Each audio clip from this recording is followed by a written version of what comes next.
single speech cannot change a life, but a good speech can give you a direction and give you insights on where to take your life. And that's all I'm hoping to do right now. I'm going to talk about an idea that's very dear to my heart and something that I am obsessed with. And I hope I can make it entertaining, inspiration, and transformative for you as well. So firstly, for those of you who don't know me, I am the founder of Mindvalley. It's the world's biggest personal growth platform. I also write books in my free time. My last book is called The Buddha and the Badass, or El Buddha y el Chingón. And my books are the intersection of spirituality and work, because that is who I am. I'm an electrical engineer and a computer scientist who also happens to have quit Silicon Valley to become a meditation instructor at one point. I decided to combine both, and that is really what I do in life. We are at the Ideas Festival, and the question I want to ask you today is, where do ideas come from? When you are building a business, when you are trying to make an important decision in your life, what sparks the right idea? So I want to share some interesting ideas with you that may help give an answer. Do you recognize that lazy man in the picture? Anyone know who he is? That is Thomas Edison. Not so lazy, right? Over 1,000 patents. Now, there was an interesting story about Edison. People believe that Edison, when he took his famous afternoon naps, he held a metal ball in his hand, and as he dozed off to sleep, his hand would drop, the metal ball would fall down, hit a plate, creating a loud sound that would jolt him up. He was dipping into sleep, waking up, and plucking out new ideas. Recently, scientists decided to test this, and they found that if they gave volunteers a really complex mathematical problem to solve, and then one group of volunteers just had to solve it on their own, and the other group had to go into a nap, get woken up, the difference was vast. The people who were napped and then woken up were solving it at 80% rates, while the other group around 35%. So that's pretty interesting, right? What is going on when we dip into sleep and get woken up? Do you recognize this man? This is Nikola Tesla. In every movie about Nikola Tesla, there are incredible scenes where he talks about how he could see his inventions in his mind. Often, it would start with a bright light, much like that light, and then fully formed insights would come to him. Nikola Tesla said, "Instinct is something that transcends knowledge. We have undoubtedly certain finer fibers that enable us to perceive truths when logical deduction without willful effort of the brain is futile." But Tesla did not just see ideas in his mind. There was a moment when Tesla was 14 years old and he almost killed himself. You see, he wanted to play a prank on some other 14-year-olds, so he dived under this floating bridge. The idea was he was going to come out on the other side and, boo, scare his friends. Unfortunately, he miscalculated, and he found himself trapped under the bridge. He couldn't come out. In his biography, he said, at first he thought he was going to die. And then once again, that white light came, and he saw, with his eyes closed, the exact gaps in the bridge where he could stick his head. He wrote this in his biography. You don't have to read the full text, but he was able to come up for air, and he lived. Then, of course, there is this modern magician, Steve Jobs. In the biography of Jobs by Walter Isaacson said throughout his life he would seek to follow basic precepts of Eastern religion, such as emphasis on prana, wisdom, or cognitive understanding that is intuitively experienced through concentration of the mind. Jobs himself said this: when he goes into these creative states, your mind slows down and you see a tremendous expanse in the moment. You see so much more than you could see before. It's a discipline. You have to practice it. In his famous commencement address, he went on to say, listen to your heart and intuition. They somehow already know who you are to become. What was Tesla and Edison and Jobs speaking of? I believe what they were talking about is what we commonly call intuition. Where do ideas come from? I believe intuition is that source. It is the seed of every idea. The question is, why do we doubt it? Why do we not talk about it more? I remember sitting in a bus once 6 years ago with Ricardo Salinas, and Ricardo was talking about changing education in Mexico, and I asked Ricardo if he knew about this man, Jose Silva. You see, I learned about intuition from a Mexican-American researcher by the name of Jose Silva. If you've heard of this man's name, raise your hand. Not many people, right? Which is why it's important we talk about his work. He died over 22 years ago. But Jose Silva wrote some amazing books on the power of the mind. El Método Silva de Control Mental, the Silva Mind Control Method. He lived in Laredo and Nuevo Laredo, the two border towns between Mexico and the United States. And when Jose was a young man, he had 10 kids. And he wanted to get his kids to improve their work at school. So he decided to dabble with changing their brains. You see, he was a radio repairman, and he knew that if you take a wire and you reduce the resistance in the wire, more electricity flows through. So he said, well, how could I reduce the resistance in my children's brain? I guess back in the 1940s, it was perfectly okay to experiment on your kids. So he started experimenting with what he called biofeedback, relaxation, hypnotherapy, and sure enough, he found that his children, their performance in school was getting better and better and better. And then something weird happened. He was sitting with his daughter Isabel. Okay, now guys, I want you to have an open mind regarding what I'm about to say next. Jose was sitting with his daughter Isabel. He would guide her into a relaxed state of mind, what today we call meditation, but back then they called it biofeedback or restful states. Before he could ask the question, Isabel would answer. So he was terrified. He was a Christian man. He was, what is going on? Is my daughter guessing the question? So he wrote to the famous researcher at Duke University, J.B. Rhine. Maybe you've heard of J.B. Rhine. He did research in human intuition, and he found that certain people could guess beyond the odds of probability. Now, J.B. Rhine wrote back to Silva and said, absolute nonsense. Intuition is rare, only a few people have it. You are not training your daughter to be intuitive. Jose said, no. I know what I'm doing. So he went on and he started training all the children he could find in Laredo, Texas. And all of these kids started seeing their grades go up. And then the adults came to him. And before you knew it, he had started the Silva method, which became one of the biggest personal growth movements in America. Now, today, my company has the rights to the Silva method, and we see so many stories come in from executives, from CEOs, hundreds upon hundreds of stories of people going into these relaxed, altered states and getting incredible ideas. But the craziest story is this: the curious case of Richard Bach. Richard Bach was a writer who wrote a book called Jonathan Livingston Seagull. That book became so popular, it made the cover of Time magazine.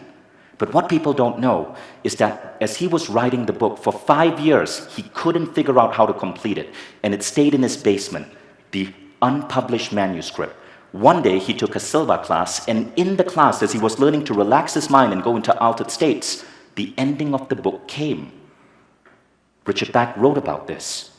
That book and that ending came from somewhere, but it was so powerful, it put him on the cover of Time magazine.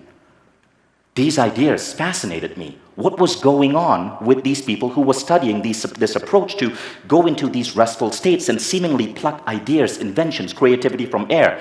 So I decided to track down people who had worked closely with Jose Silva. Jose died in 1999. I missed him. I never met him. But in 2009, I tracked on Bert Goldman, who was his #1 instructor. Bert back then was around 83 years old. He was retired. But Bert showed me what he was doing with his mind. And he told me a fascinating story. Bert had just become a photographer at 83. He had become a photographer, and his works were now being featured in museums and galleries. And I asked him, how did you pick up a photography at 83? He says, well, one day I was walking in San Diego. I came down to this beach, and there were lots of rocks going down into the sea. And as I was going and climbing down the rocks, I wanted to take a photo of the sea. I heard a voice say, plant yourself. So I looked around. There was no one around me. Who said that voice? But I decided to listen. So I planted myself. I then heard a voice say, take lots of photos. So with my foot planted, I held up my camera.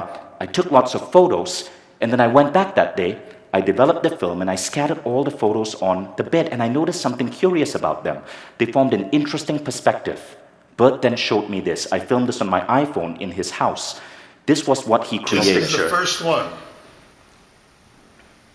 And this was when those words, plant yourself and take lots of photos, came to you in that's it. that quantum Plant jump. yourself. This is where I planted myself. This is San Diego. Beautiful.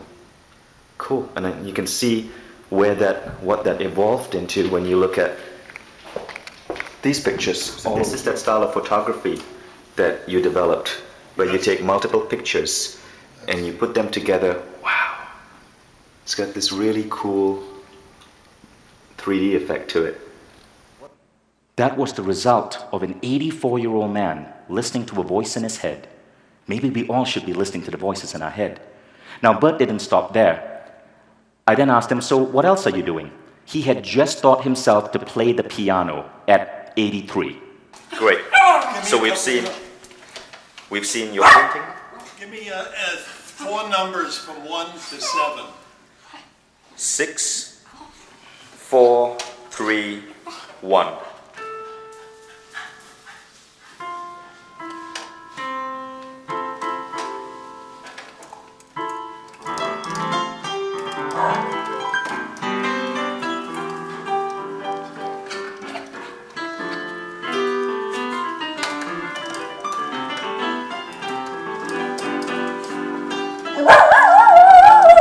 When the dog sings along. He started to show off. This was a man in his 80s. He had started painting. He'd started photography. He'd started building his own app. In his 80s, when we say that most people are useless. But it didn't stop there, guys. It got weirder. I then went to track down a very mysterious, legendary woman called Helen Hetzel, living in a farm somewhere in Texas. She was Jose Silva's PR director years ago. But something curious about Helen Hetzel, she was known as the contest queen, because every competition she takes part in, she would win. She won millions of dollars. She won homes. She won 7 trips to Paris. It was all over the news in Texas. People couldn't understand who was this woman who kept winning lotteries, lottos, sweepstakes, draws. I could barely believe it myself, but this woman seemed to defy probability. Now, how do we explain this? So, last night I happened to have drinks with Neil deGrasse Tyson. I'm such a big fan of Neil. So I asked Neil about intuition, because to me, I'm an engineer. Science is so important.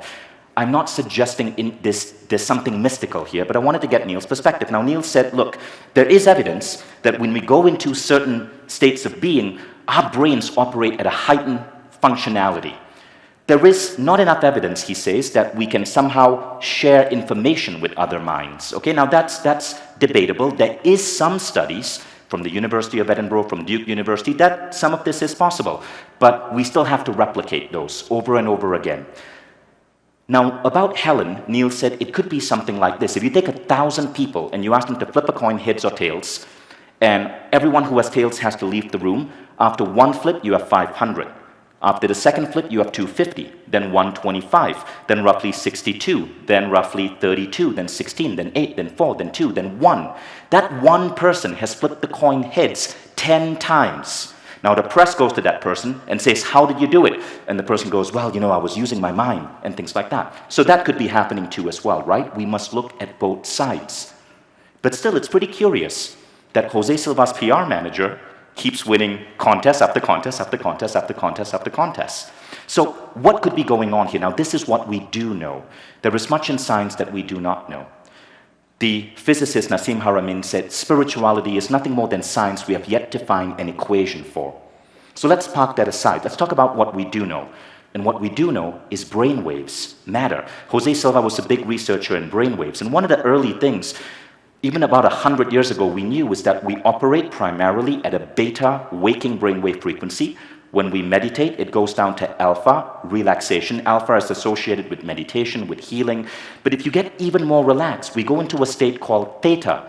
Theta is associated with intuition and creativity. When we're asleep, we're at delta.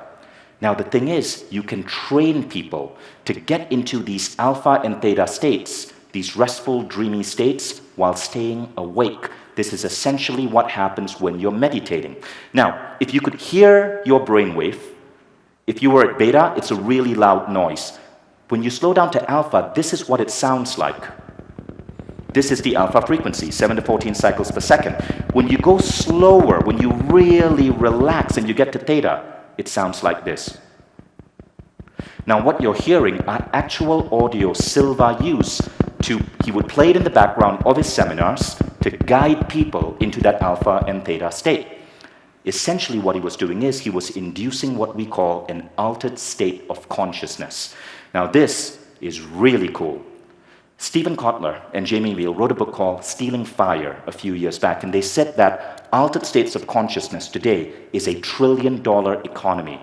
CEOs, the US military, companies are all using altered states to create accelerated and magnified human performance. Kotler says we live in a monophasic society.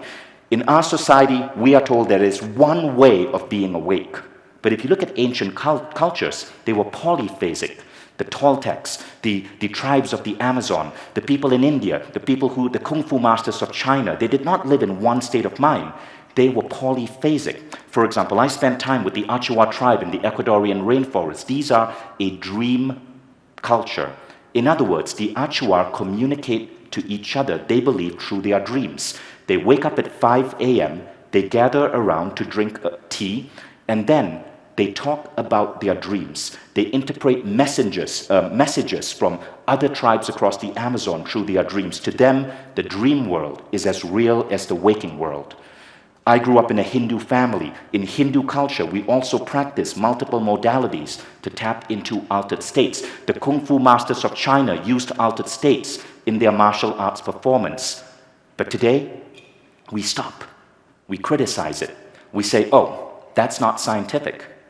In 1973, an anthropologist called Erica Bourguignon did a study and found that 90% of cultures have an altered state ritual. But in the Western world, it's dying out. And she said this is a loss of perceptual diversity. She said, we are trained to believe that only what we see with our eyes is real.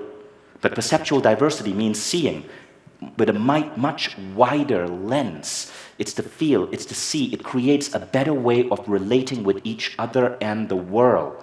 We are greatly losing that, and we need to bring that back. Now, this is my story. I moved to San Francisco in the middle of the dot-com bubble exploding. I ended up losing everything, the money that I was saving, my company, and in desperation, the only job I could get as a 26-year-old engineer was a job where I had to pick up the phone and call, back then we used the Yellow Pages, call lawyers in San Antonio, Texas from A to Z in the Yellow Pages and sell them on buying law firm management software. Now, if you are a Malaysian kid with a name like Vishen Lakiani and you're disturbing Texas lawyers in the middle of their workday to pitch them software, you will hear more people tell you to F off than you ever imagined. So one day, after 13 lawyers, I counted, 13 lawyers told me to F off on the same day. And because they're lawyers, they're very creative about how they say it, involving brooms and chairs and other torture instruments. I fell into a depression. So I decided to take a Silva class. In that Silva class, I learned about meditation and intuition. And I changed my approach. I no longer called every lawyer A to Z. I would run my fingers down the Yellow Pages, go into a relaxed state of mind, the alpha, the theta level, and I would check my instinct. Should I call this person, yes or no? And I would only call if my instinct said yes. In 1 week, I doubled my sales. The next week, I used more techniques from Silva. I doubled my sales again. 4 months later, I'd been promoted 3 times. And me, who was a losing salesman, became the vice president of sales in the company. I went on to stay with that company for 18 months, and I quit and I started my company, Mindvalley, which today is the biggest platform for human transformation. But what's interesting about Mindvalley is that we invented new ways of transforming individuals. If you go to our website, there are 16,000 case studies of results. And one of the first things I did was I got the rights to Jose Silva's work, and we put it on our platform because this work is so dear to me. As I was building up Mindvalley, I was at a big competitive disadvantage. I was not in America. I was in a developing country, Kuala Lumpur, Malaysia, a country which was suffering from high brain drain. And I was trying to build an American company, an American.com. No investor gave me money. I got turned down. With no bank loans, with no investments, I took the company to 100 million in revenue. Our office went from that to an office that made Inc. magazine top 10 most beautiful workspaces in the world. All because I trusted my intuition. That intuition to me was more important than tens of millions of dollars in VC money, which I was never able to get. I went on then to write a book called The Code of the Extraordinary Mind. The first chapter I wrote for that book took me 9 months because I second-guessed myself. I didn't trust myself. But the day before the book was due, I looked at chapter 9, the final chapter, and I felt that it was absolute rubbish. I felt that intuition. I decided to sit down, go into a relaxed state, and the entire chapter 9 came to me. And 8 hours later, I'd completed that chapter. That chapter, which came from intuition, went on to inspire a documentary film which won a Daytime Emmy Award. It became the best chapter in the book, and the book itself became the #1 book in the world at one point on Amazon, making me accidentally the #2 author in the world. Following your intuition pays. I went on to start teaching meditation. R&B stars like Miguel spoke about in Billboard magazine how they would do these meditations to put themselves in the right state before going on show. One of my students, whom I taught the Silva method to, she used Jose Silva's techniques, not just for intuition, but to visualize herself winning the US Open.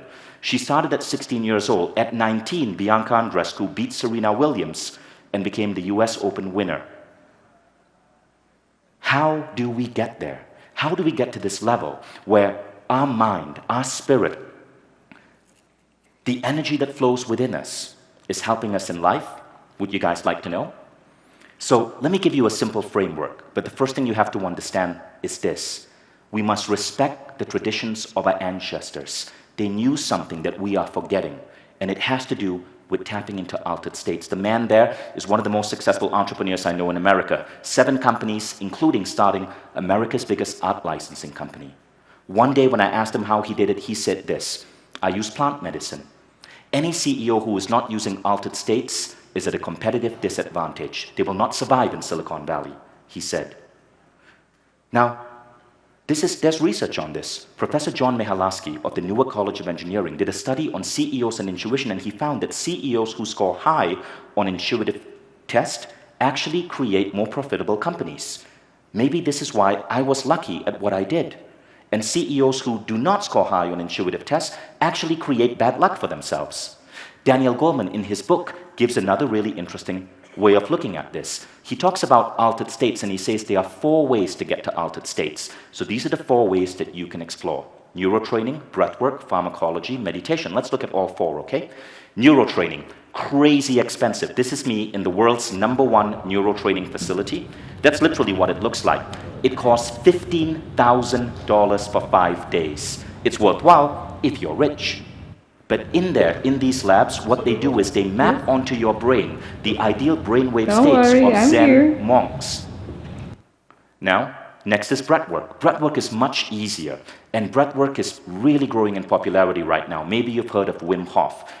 This man, Wim Hof, I'm proud to say is a friend of mine, has multiple Guinness records. He teaches breath for superhuman performance. He holds the record for running a marathon in the Antarctica barefoot, for running a marathon across deserts barefoot. He's able to perform superhuman feats, and there's a movie about his life coming up soon.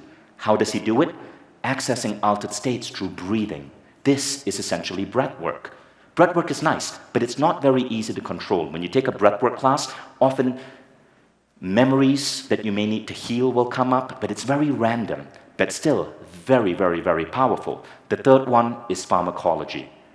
Ayahuasca is growing in popularity.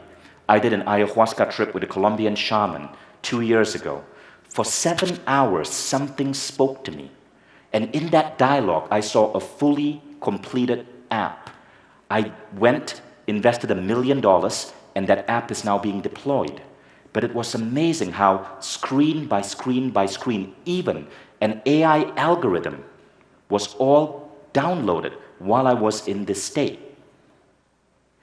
I recently was in a brainstorm with the founder of Zumba. Maybe you guys have heard of Zumba, right? It started by a group of Colombians, and it became one of the biggest fitness revolutions in America. That's Jeffrey Perlman, one of the co-founders of Zumba. And when we were doing this creative brainstorm and Jeffrey was guiding me to think about my company, he insisted on one thing. We do it under the influence of San Pedro, which is a plant medicine from cactus. And he says, because it gives you a creative way of thinking and new ideas will flow to you outside your logical mind. Today, when I invest in a company, I sit down with the co-founder. I had to block off her face because I couldn't get her permission in time. And we do psilocybin microdosing, 0.75 grams. Did this recently because we needed to get certain decisions about this new app to the software development firm. And we couldn't solve it in a conscious state. In 30 minutes, under microdosing psilocybin, the exact details we needed for the UX comes to us. Today, I would never invest in a company without doing a psilocybin microdose trip with the founders to really get clear on what we are building. But the most important, says Daniel Goleman, is meditation. Meditation, in the book Altered Traits, is listed as the #1 way because it's cheap, it's effective, and it's something you can control. Now look at that chart, right? You'll see that research in meditation only really started taking off in 2010, and it's now going through an exponential rise. Meditation doesn't just make you more creative, it improves your health, it improves your kindness, it improves your compassion, it improves your confidence. It is the most important drug that we can possibly get. And it's free. My next book, coming out in August this year, is on meditation. It is taking my years of experience, and I've designed a form of meditation for entrepreneurs. I hope you guys read it. So, as we wrap up, I want you to remember this. Being human is messy. Being human can involve bouts of sadness, depression, not knowing what to do next, who we are to become. But being human is also magical, because within all of you, there is something that we cannot explain through science, but there is something that has a seed of magic in it. Call it a seed of God, or a seed of the soul, or a seed of your ancestors. There's something within you. I like to call it the still inner voice. Every time you feel alone, every time you feel that you need to make a decision, but you don't know what decision to make, every time you feel that the world is beating you down, the most important thing you can do is to learn to sit still, to learn to go into a relaxed state of mind, and to listen to this inner voice. We can't explain where this inner voice comes from, but we all have it. We are all made of the same stuff. Or as Neil deGrasse Tyson says, we are all made of stardust. And there's something beautiful and mesmerizing in that idea. Do not forget this. The same abilities that the people I shared in this presentation had to create music, to create artwork, to build businesses, to go into extreme bouts of creativity is in all of you. But the modern world beats it out of us. And especially here, the people of Mexico, this has been part of your culture for generations. It is an important part of your culture, and it is a piece of human society that we need to not say was outdated or old-fashioned or unscientific. Rather, it's something we need to dig up, to polish, to bring into our lives. Perceptual diversity matters.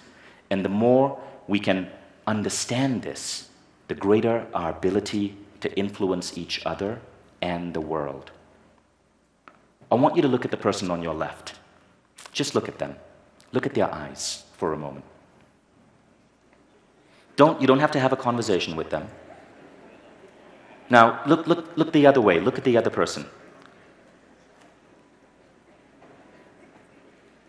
Now, I want you to just look at your hands. Observe the lines on your hands.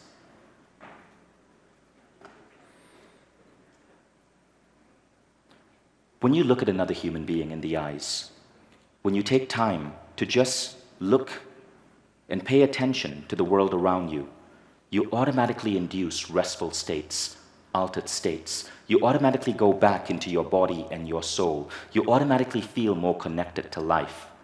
And this is the bridge to intuition. I hope you remember this, and I hope if anything this presentation gives you new insights and ideas on what you need to explore next to take that magic within you and use it to change the world, to build a beautiful life for yourself, and to help heal the planet. Thank you.